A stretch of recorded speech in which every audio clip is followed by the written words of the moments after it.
Congratulations to LSU, Jay Johnson, his coaching staff, their players for winning their 8th national championship. They deserved it. They earned it. They played just a little bit better than we did. I'm sorry. I'm not sorry for what happened. I'm sorry for this being over. I'm sorry for how it ended. To have the words head coach next to my name associated with this team, these guys, I couldn't be more proud. What they accomplished this year, 56 wins, 26 straight, regular season conference champions, conference tournament champions, Conway regional champions, Auburn super regional champions. This team got us back to the College World Series. This team got us back to the College World Series finals. Again, proud is an understatement of how I feel about this team. The impact that these guys and this team will have on me the rest of my life will be far greater than the impact that I've had on them. And I can't thank you guys enough. I can't thank this team enough. Okay, at this time, we'll open it up to questions for the student athletes. Noah Bieniek, 11.7. Question for Dean. Top of the second, you go yard. Big response after the first inning. Can you talk about what was shared between the team after the first inning? Yeah, we're just trying to get ourselves, down from 100 there. Things escalated a little quicker than we would liked, and we're just trying to get back to a level where we could, breathe, get our feet back under us, and try to continue executing.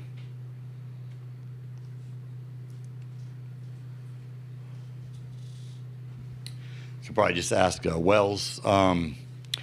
You guys, even despite the loss, I saw that pretty much the entire team went onto the field, grabbed some sand as a remembrance, and just clearly you guys enjoyed and relished the experience that you had despite the loss.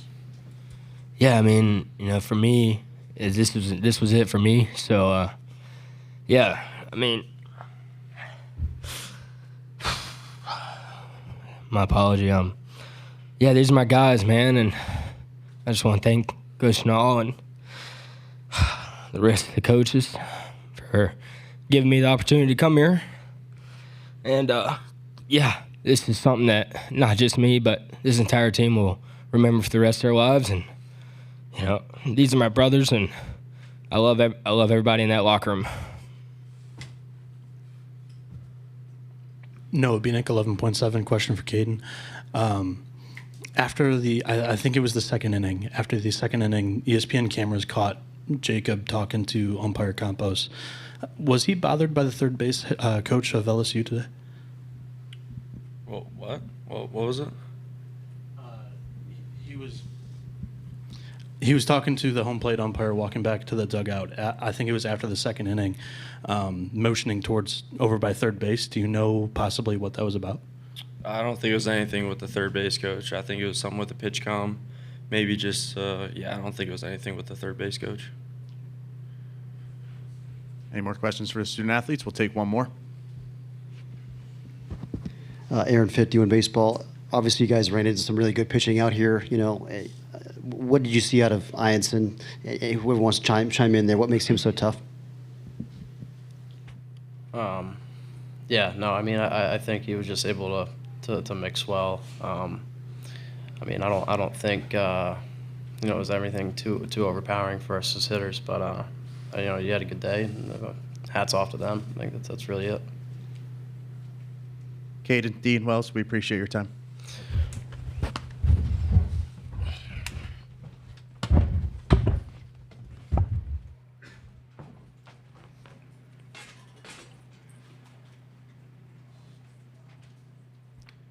At this time, we'll open it up to questions for Coach Schnall.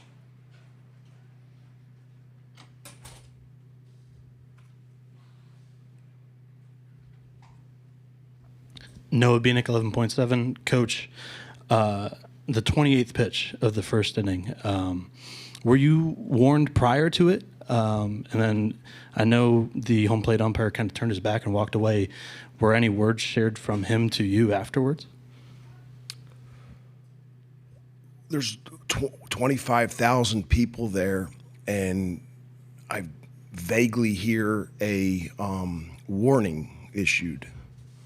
As the head coach, I was assistant for 24 years, and as an assistant, you're almost treated like a second level citizen, and you can't say a word. Now, as a head coach, I think it is your right to get an explanation of why we got warned. And I'm 48 years old. I shouldn't get shooed by another grown man, right? So when I come out to ask what the warning is, a grown man shooed me. So at that point, I can now hear him say, it was a warning issued for arguing balls and strikes. And at that point, I said, because you missed 3. At that point, ejected. If that warrants an ejection, I'm the first one to stand here like a man and apologize. 2 words that define our program are own it. And what does that mean is you have to own everything that you do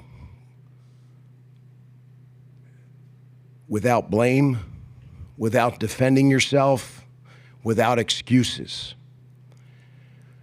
If you guys watched the video, there was a guy that came in extremely aggressively, tripped over Campos's foot, embarrassed in front of 25,000, immediately goes 2-game suspension and said, bumping the umpire. Immediately does that. There was no bump. He was embarrassed. I shouldn't be held accountable for a grown man's athleticism. They'll retract it, though, because now it's excessive. And the reason why it's excessive, because I was trying to say, I didn't bump him. It is what it is. But if that warranted an ejection, man, there'd be a lot of ejections. As an umpire, I feel like it's your job to manage the game, the national championship game, with some poise, some calmness, and a little bit of tolerance.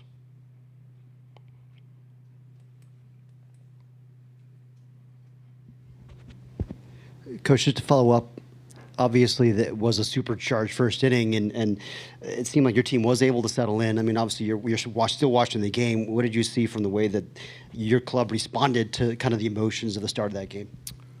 It ended up being 5-3.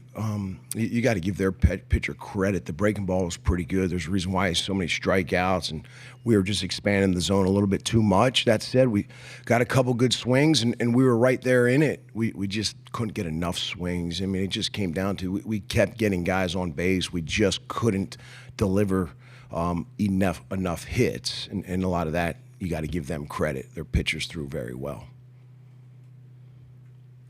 Coach, just I guess on a more positive note, the just the run you guys made here. You set a couple records for winning streaks going into the College World Series, going into the Championship Series, and just kind of what the team accomplished to get here and to get into that Championship Series in the first place.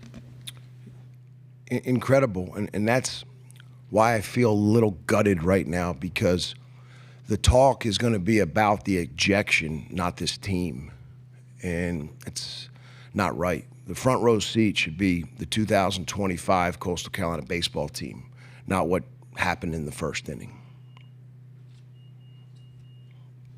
Noah Bieniek, 11.7. Coach, you guys, Coastal Carolina played for the national championship. They lost 2 games by 3 runs. What do you want your players to remember about this year and the College World Series? Well, they accomplished a lot. They accomplished a lot to get us just back to Omaha after what we did in 2016, and then to come to Omaha and play the way we did and get us back to the World Series finals is really incredible. And this team will go down. Unfortunately, we lost, but these two games won't define what this team was. I mean, if this team won a national championship, you could argue this was the best college baseball season in the history. I mean, I'm a little bit of a college geek, I'd go back and think about the 95 Fullerton team. I think had 9 losses. There was a Miami team there in 2000 and what was that? 2001. Miami was really good. You could put this team up if we won the national championship. I mean, this team would have been in conversation with the best season ever in college baseball. But again, these 2 losses, I don't think define it. That national championship team obviously is very special, but man, this team will hold a very special spot in my heart forever. That'll conclude our press conference, Coach. We appreciate your time.